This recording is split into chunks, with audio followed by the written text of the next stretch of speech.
Good morning. Welcome to the Coquihalla. Beautiful rainy day. This is our load over here. It looked like a hummingbird was buzzing my load. I have, because of the rain, I figure the forward-facing near cam is going to be almost useless. Not that the new cam angle will be useful. We'll see.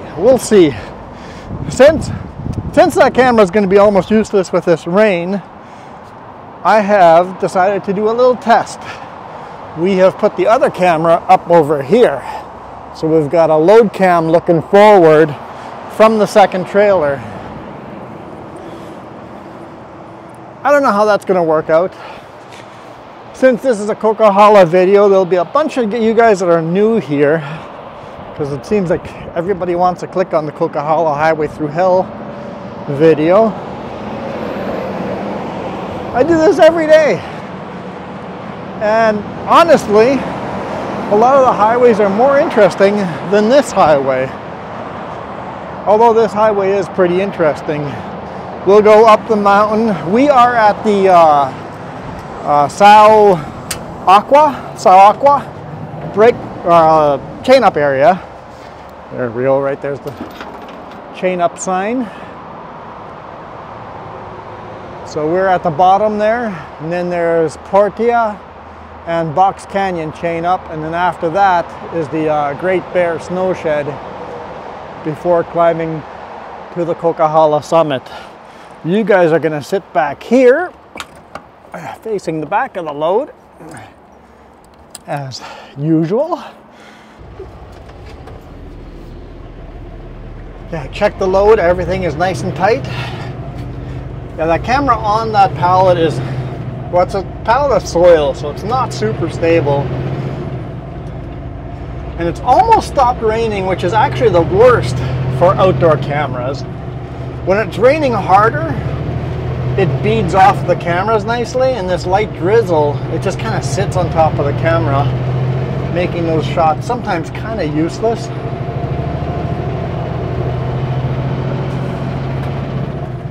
But let's experiment, see how it works. All my cameras have tethers, so that if the mount breaks, I don't lose cameras to the asphalt gods. I learned that lesson the hard way. By breaking a mount and saying goodbye to a $400 camera. It's closer to $500 Canadian. Huge thank you to everybody that has hit that join button down below. Turn my signal light off. Silly goose. You guys have been so supportive. You guys are slowly paying off for these new cameras and for the laptop. When we bought the new laptop and these new cameras, we got three of these Osmo Action 3 cameras and a framework laptop so I can edit these videos. We went to $5,300 of in the red for the YouTube channel, how much the channel's made, and we're now down to $3,000. So we're actually just below $3,000. So thank you guys. We're slowly getting there. We've paid off $2,300 bucks. We got $3,000 to go. It's almost halfway. Kind of took the risk. I'm like, I think you guys are going to keep supporting me, and you guys have. Not disappointed at all. So thank you. Really appreciate it. Anybody that joins gets their names in the credits at the end, and priority response from me. I make sure I respond to any of the questions you have. If you're not a member, I'll most likely answer your questions there as well, or your comments. But I always prioritize. If I don't have a lot of time to look, I'll prioritize the members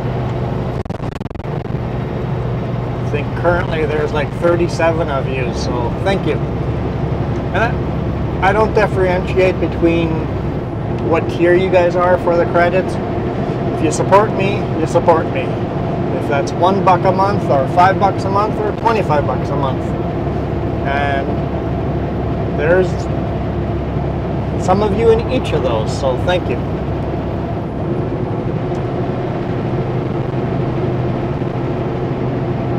Doing a little hard climb here. And the other thing I'm going to address here right away is I did not name this highway the highway through hell.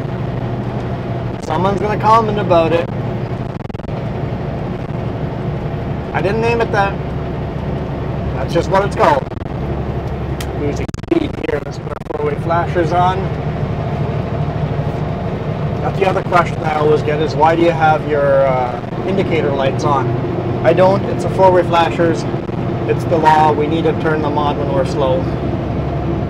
At least here in British Columbia, Canada.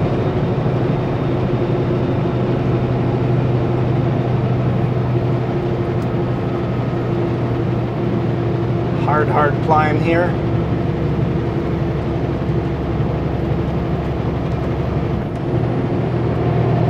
We're about half weight, half our maximum weight, so we're probably technically not the slowest truck climbing this mountain right now. So there is a chance of us passing someone, although unlikely.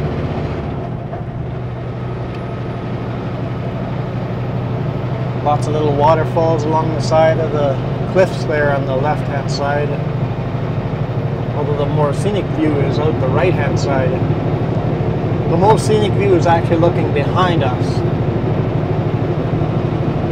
which is why that rear-facing cam comes in so handy.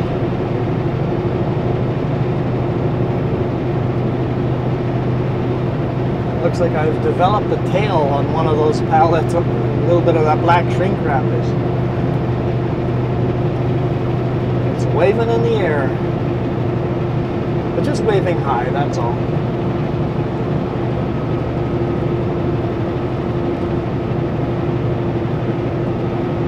We're down to 46 kilometers an hour. We're in 13th gear.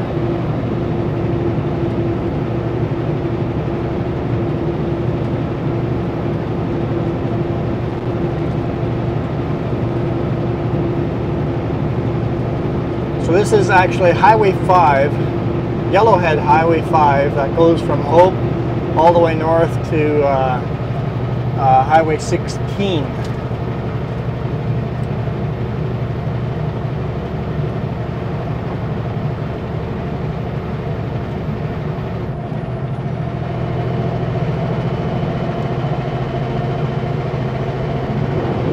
What's a town up there? It goes a little bit past Valemount, I think. I always think of Kamloops is halfway, but it's not. Kamloops is like 1/3 of the way. The actual original name of the Coquihalla is basically from Hope to Merritt. I know everybody calls it the Coquihalla from Hope to Kamloops, but technically it's from Hope to Merritt.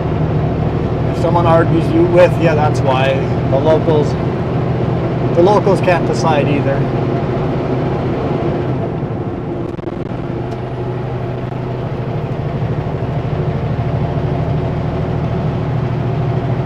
So till here we were following the railroad grade. The railroad would have done a U-turn here in this valley and continued off further to the right there and go around this mountain. So we leave the Coquihalla River here and follow, what's this river called?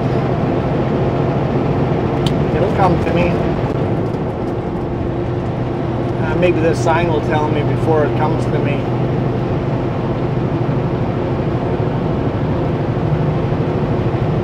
Boston Bar Creek.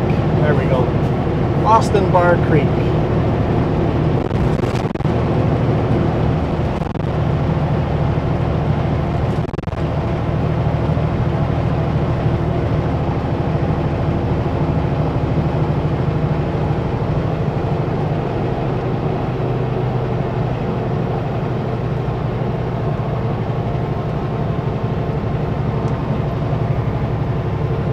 piece of dunnage laying over there. Need to pull over and pick it up. If you guys ever decide to take this highway, take it easy with your cars. This highway always has 1 or 2 cars parked on the shoulder because the cars could not handle it. It is a big, long climb.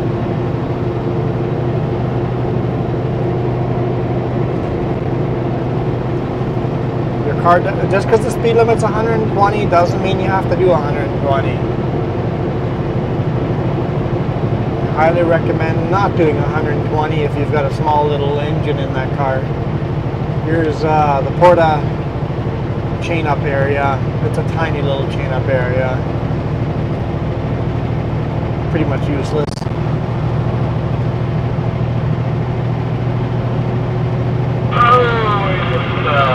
Apply my brakes on, buddy.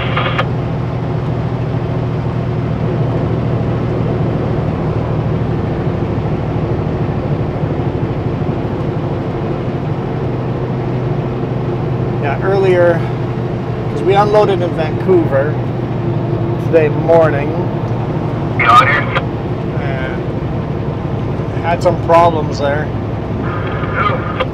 Yeah.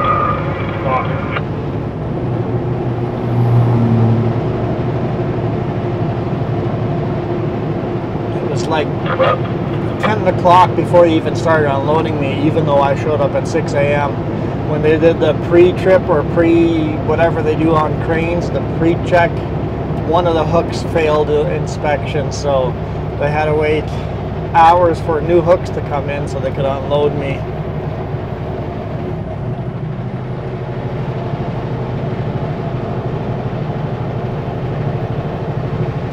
But luckily, I had just enough time. I arrived at this reload area in Abbotsford, Scots. It's basically potting soil.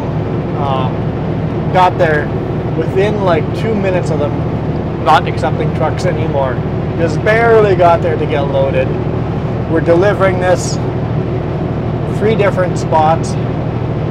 First drop is in West Kelowna.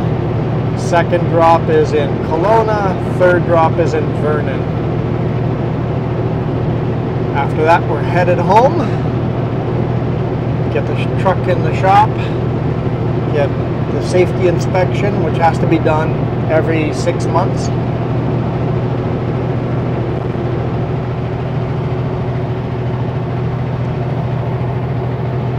Then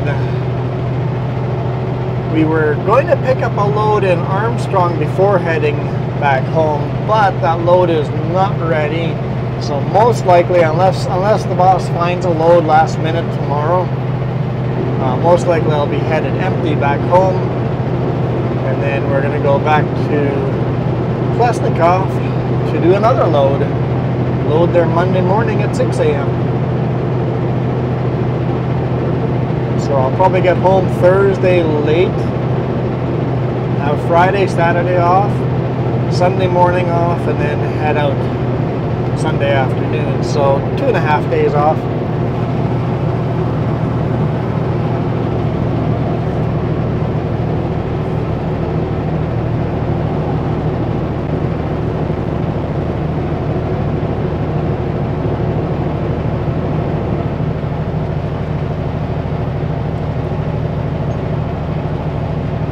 Kind of the caveat I've given the boss is like, minimum I want 48 hours off, period.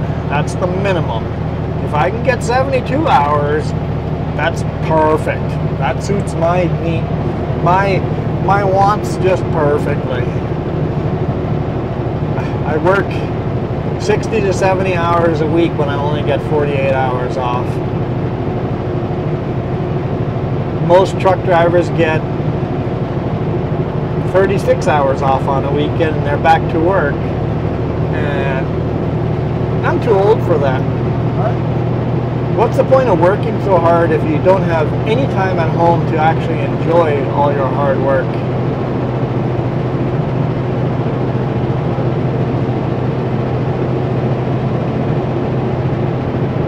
told him, I'll work my butt off for you.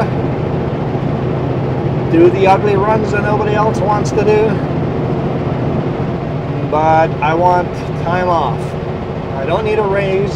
I need more time off. I'm not a materialistic person. I don't need a lot of money. More money would be nice, but more money is not worth it to lose your free time, to lose your sanity. Here's Box Canyon chain up area. They rebuilt this a couple of years ago. It's a huge, big chain up area. In the summer, feel free to pull in there and walk down the creek.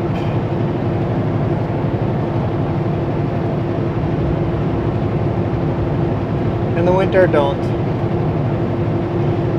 In the winter, this is packed full, bumper to bumper trucks all chaining up.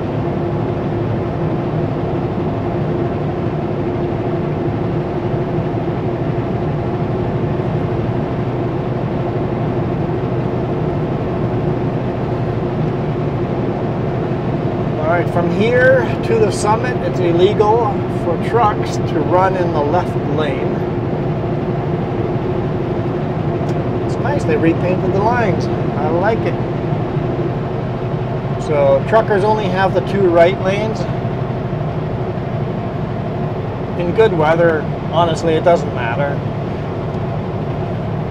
But the law is the law, and the reason the law is there is, in the winter, climbing this hard climb over here, all of a sudden you start spinning and you spin out and you'll close your lane down because you've spun out. You have to get out, put chains on, and then continue. The truck behind you comes up on you and goes, oh shoot, I better head into the center lane and pass this guy. And sure enough, spin out right beside the other truck that spun out. Now we got 2 lanes closed. And here comes trucker number 3, doing the same thing in the 3rd lane. Highway is closed. Closure is an option. So they've made it illegal for truckers to run in the left lane. So that way, us truckers don't keep closing the highway down. Now you can keep the snowplows going, you can keep emergency vehicles going, cars can move along.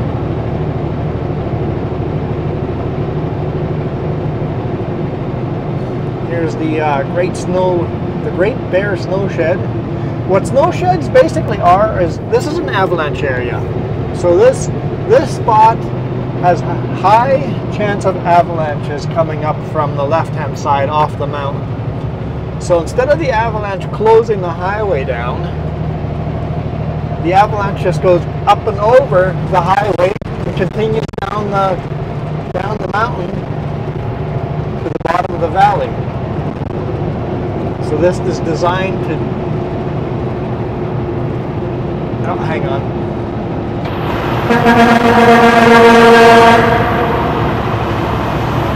There we go. Good echo.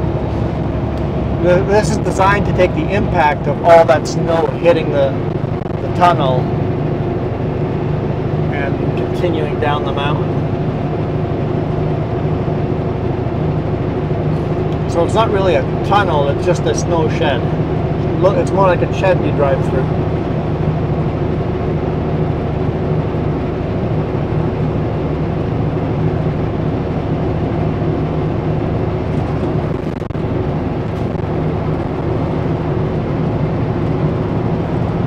Tow truck coming down, Claiborne Towing. Can't say I've heard of them before.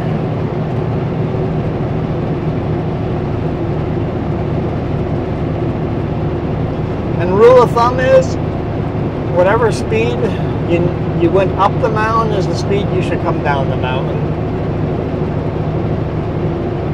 So you see all these trucks in the left lane? They're all coming down, nice and slow. So the slower those trucks went up the mountain, the slower they're coming down.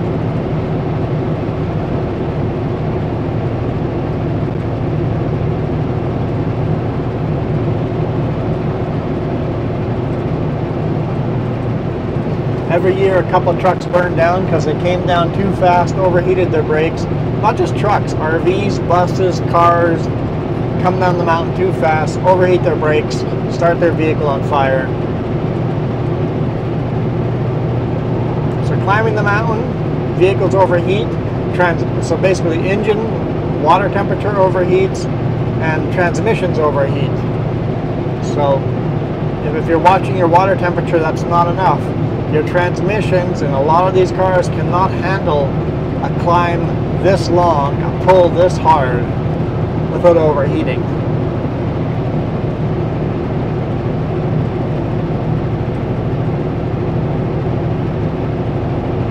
And then on the way down, you overheat your brakes. So lots of risks on a big mountain like this. That little stand on the right hand side, you'll see those placed all over the place. That used to be where they attached the artillery guns. The military would come along and attach military artillery guns onto those stands and shoot up into the mountains for avalanche control when they first built this highway. That avalanche control is all done with helicopter now and dropping dynamite into the mountains or into the snow.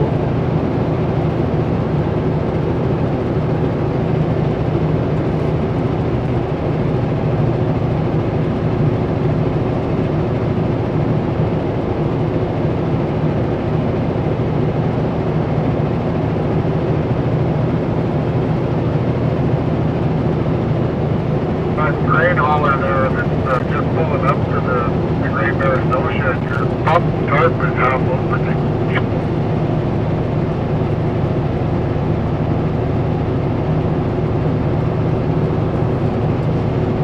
Hopefully he doesn't have a load of grain, or else it's wet grain.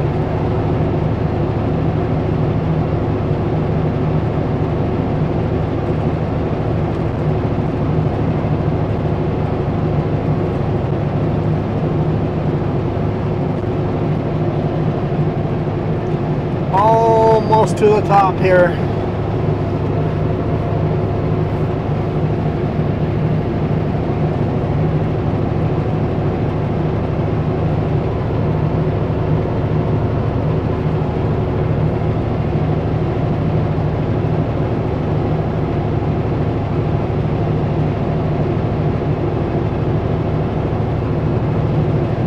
Started my day at 5:20 a.m.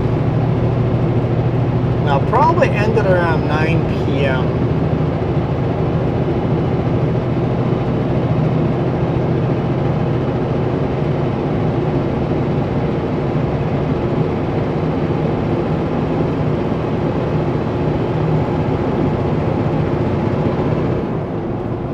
I spent enough time at the unloading place in my sleeper to qualify for a split shift. So technically I could drive till almost midnight. I'm not going to do that because I'll be tired before that. I think on a day that I get up at 5:20 in the morning, usually 9 p.m. is about the time where it's like, nope, done for the day, getting tired.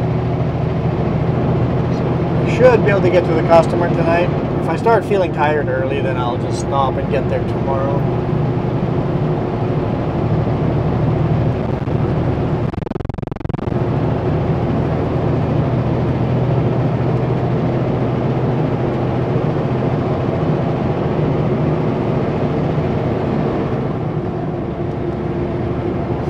Reduce speed, bump.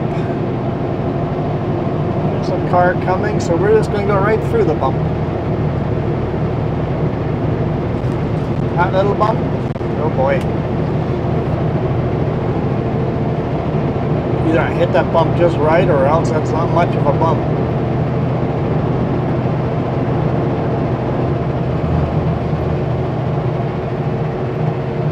Still some snow up here.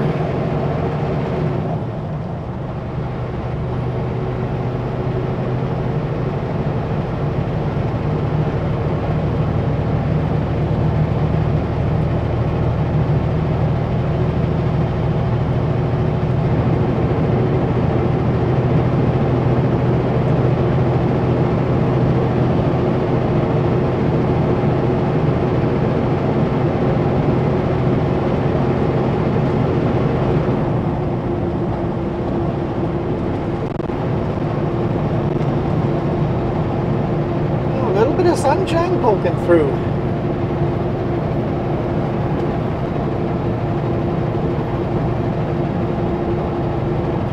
So here's another one of those stands that your artillery gun's attached to.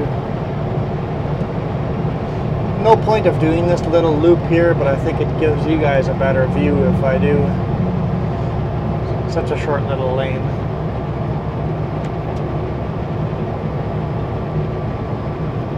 I know in past videos I always regret not looping into here. I'm like, it would have been a better shot if I had. Today we did it. Okay, this is the summit right here. The summit sign's missing. I don't remember exactly how high the Coquihalla Pass is, but I'm sure somebody in the comments will mention it. It's all downhill from here.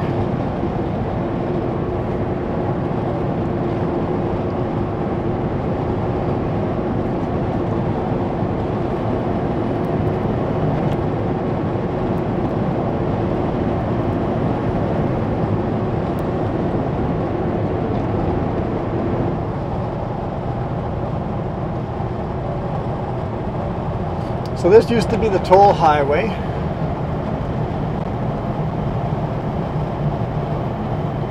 But we only paid tolls till the highway got paid off. And then they removed the tolls. Honestly, I think I would have almost preferred the tolls to stay there. To just upkeep, just drop the price of the tolls down to just like 50 cents or something. Make it an automatic toll reader that it just reads your license plate and you drive through and it charges you that way. Because it used to be all manned by people and you had to pull in, stop and pay your toll. But instead of getting rid of the tolls, I would have probably preferred to keep the tolls, lower the price, and then use that money for upkeep, keep this highway in just beautiful condition.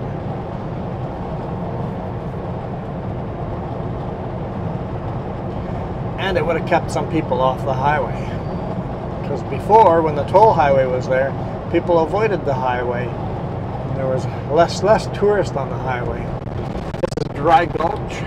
Way down on the bottom is where the railroad would have come up this valley here. From where I said it was around, it's down there again. Just way down low. And then from here, it works its way over. What's that place called? Tulameen? Coalmount? Tulameen? Works its way over to Tulameen, Coalmount, Princeton, and then up through to Summerland, down to Penticton, and then up to Myra, close to Kelowna, down through Carmi, Westbridge, Rock Creek, and then Midway, Greenwood, Grand Forks, old railroad bed. It'd be so awesome if that railroad was still there and you could take tour rides along that. That'd be awesome. Part of it is open. In Summerland, you can still ride this old steamer. Here's where the toll booth used to be, right over here. It was pavement from one side to the other. There was no center median. There was just toll booth on toll booth on toll booth, right to the both sides of it. They made it into a rest area now. If you're trucking through here, I do not recommend that rest area. Literally go a couple kilometers down the road here, maybe a mile or 2 miles.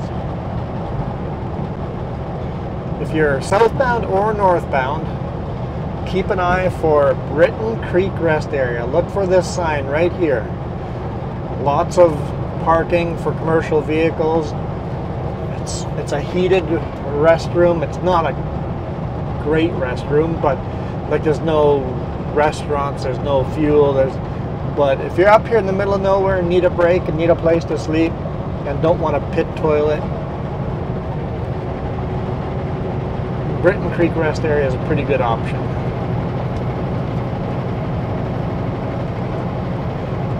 Looks like it's pretty much stopped raining.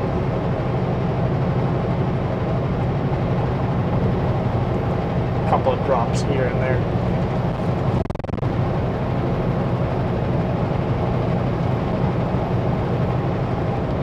If you're northbound, you would exit right here. If you're southbound, you've got to exit a little bit down the road.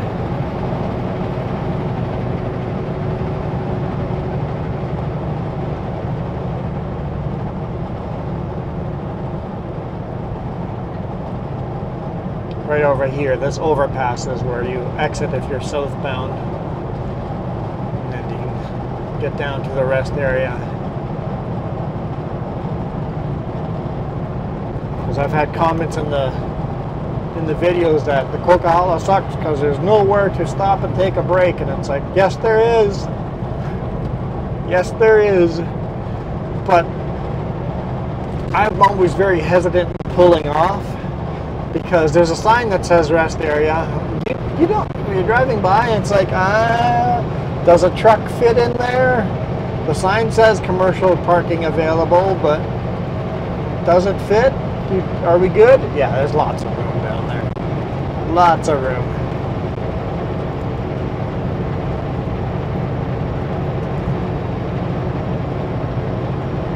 What a beautiful day. It's only 4 degrees Celsius. It's a little deceiving. In Vancouver, it was like 14 degrees Celsius.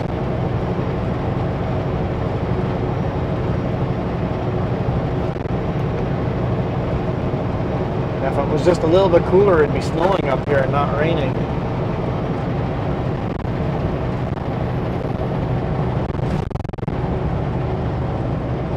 Also, if you're traveling through BC with a truck, speed limiters are a legal requirement now. You got to be speed limited to 105 kilometers an hour or 65 miles an hour.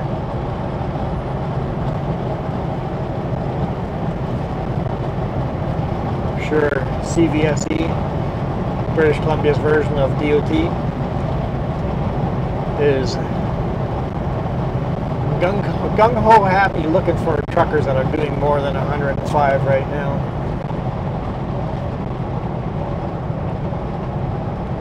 Somebody alligatored the tire there.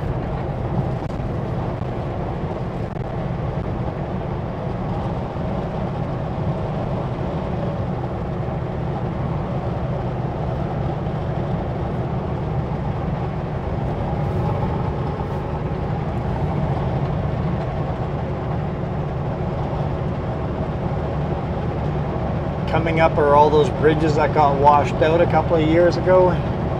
It's got to be, what, 2.5 years now? It's all fixed. We'd never even know it.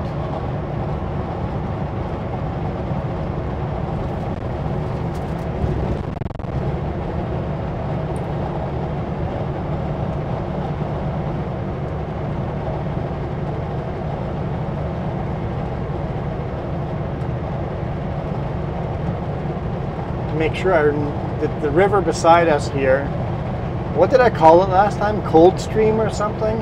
It's Cold Water. Cold Water River. I should have just called it Cold Stream again and get an extra 20 comments calling you. I should do that in every video. Just name something obvious wrong. I did that a couple days ago, you know, Patulo Bridge. I thought it was funny. How many comments did I get about that? I love it.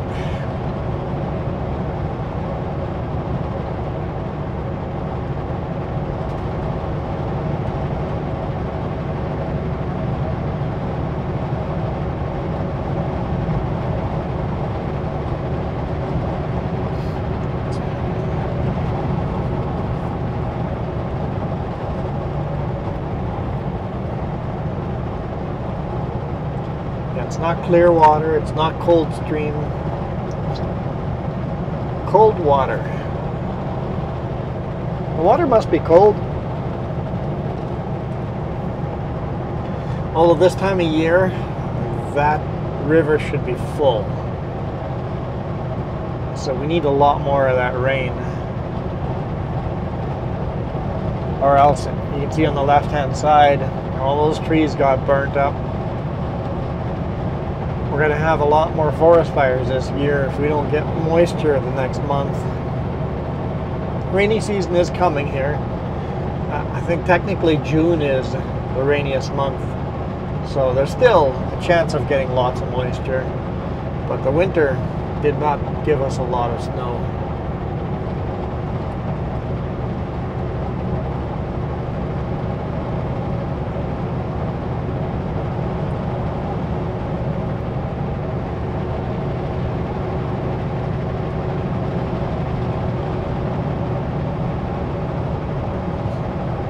Here's our first bridge, all fixed. The road is aligned differently now. The road used to go straight here. Now the new alignment do a little squiggly around where the old bridge was.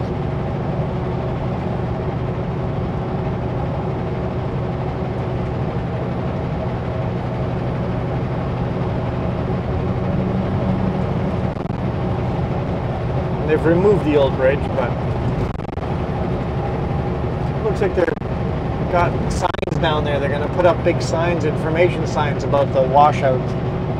I see little pullouts bragging about how much money they spent and all the work they did to reinforce these bridges, these new bridges. Although they didn't pave them very well because they're bumpy. Really need to resurface and line up the old pavement and new pavement because they didn't do a very good job of that.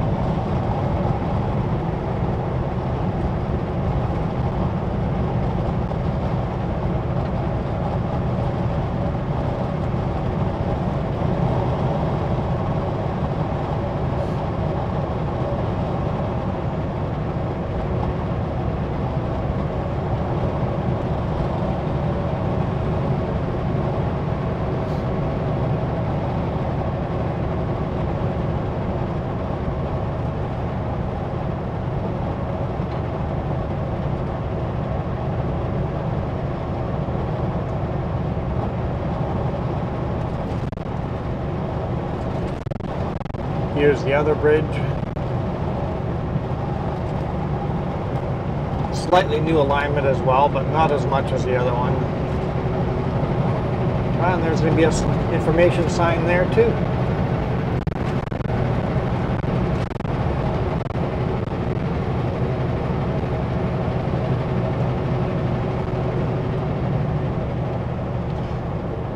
Really quite bumpy on this new section. Hopefully they resurface it. I don't think they spent enough time pounding the ground and getting it to settle before paving over it.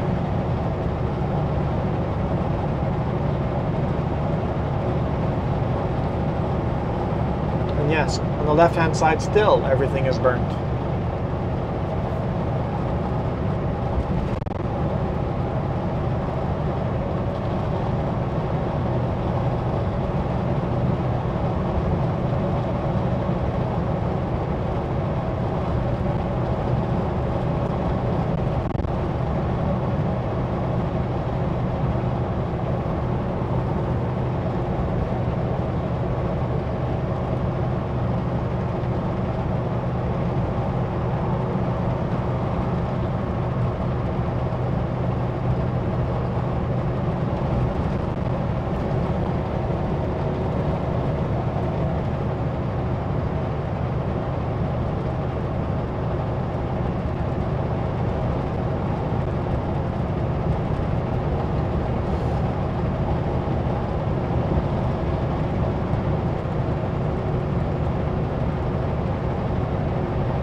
quite a nice peaceful ride. It's on a good weather day, it can be quite relaxing. Especially if you know the road. If you're hitting it for the first time with a big rig, it's a bit challenging. But in a car, on a good day, it's quite peaceful.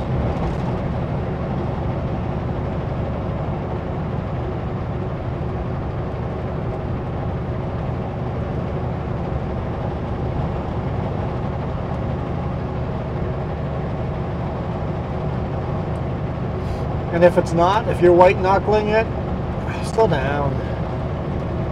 Just get in the right lane and follow some slow trucker and just relax. Leave lots of room in front of you, between you and the trucker, and just do some following. Following is quite relaxing.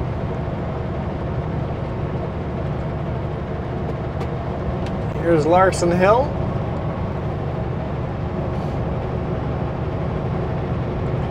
I'm gonna start pretty slow at the top of this hill going down,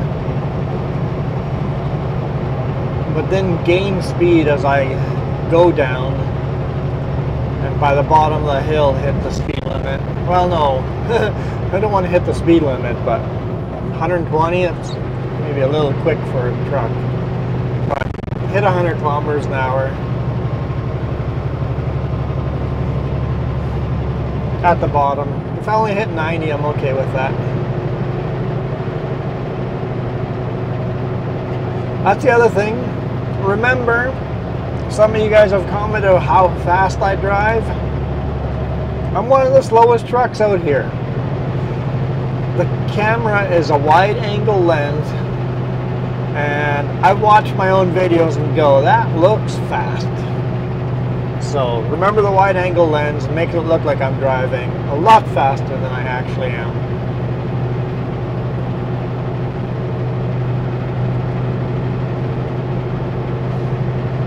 On 70 kilometers an hour here.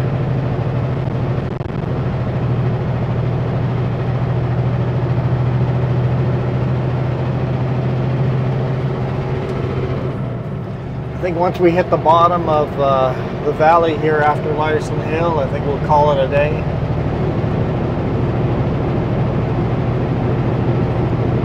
Cross over Coldwater River. And then tomorrow, I'm not sure where I'll get a video in tomorrow.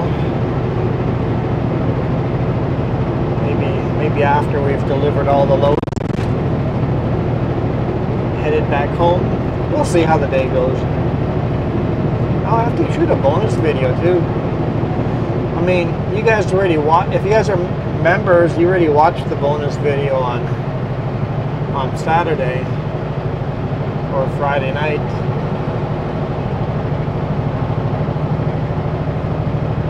So you guys know what I did. Well, that's the grain truck with the tarp half open on the top.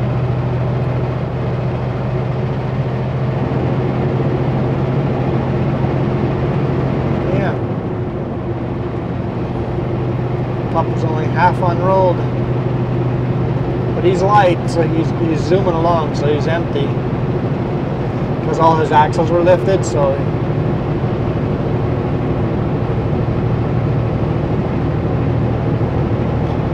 we're about to go all the way down to that river.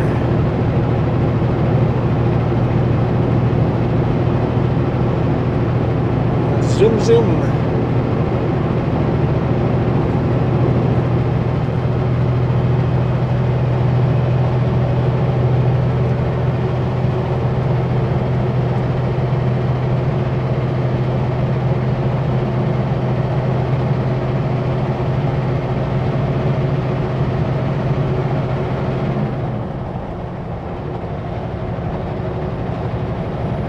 8% grade. Slow weight flashers on. Cruise control off. Grab a bunch of gears. Slower to ride down. And on.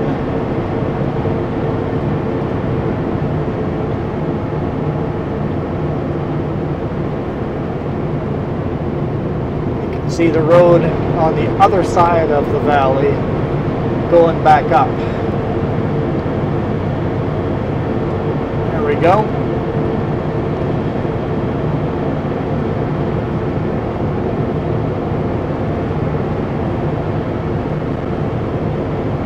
Truck is holding at 70 kilometers an hour. No brakes necessary. Actually slowing down a bit. I am light, very light. I'll turn the fan off. There we go, we stopped slowing down.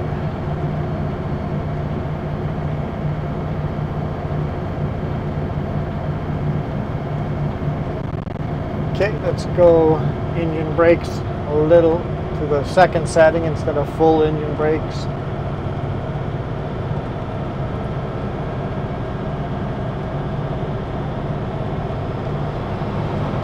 Grab a gear, upshift. He's got insulation, so he can come down at full speed.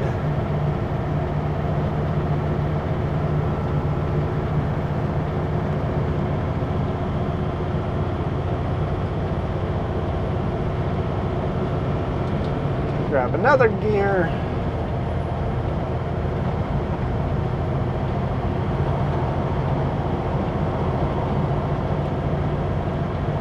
Forward flashers off to 90 kilometers an hour.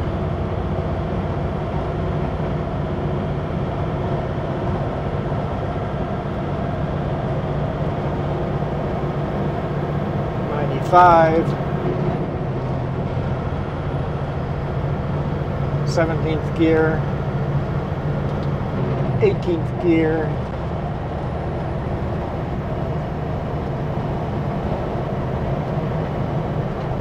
there we go, 100 kilometers an hour.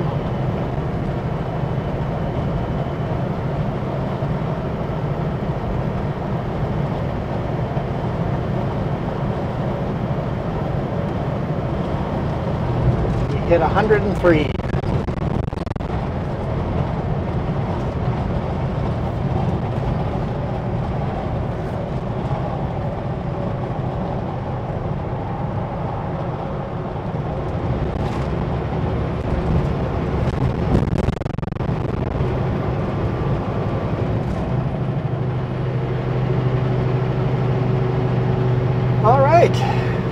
Beautiful sunny day after all. Hopefully you guys enjoyed that. For those of you that said the video was too long, you guys can go eat a turtle. Those of you that enjoyed the long video, thank you for watching and coming all the way to the end. Here's the credits for everybody that hit the join button. For those of you that haven't hit the join button and just made it to the end of the video, that watch time is also hugely beneficial to me, so thank you. For now, I'm out of here. You guys rock.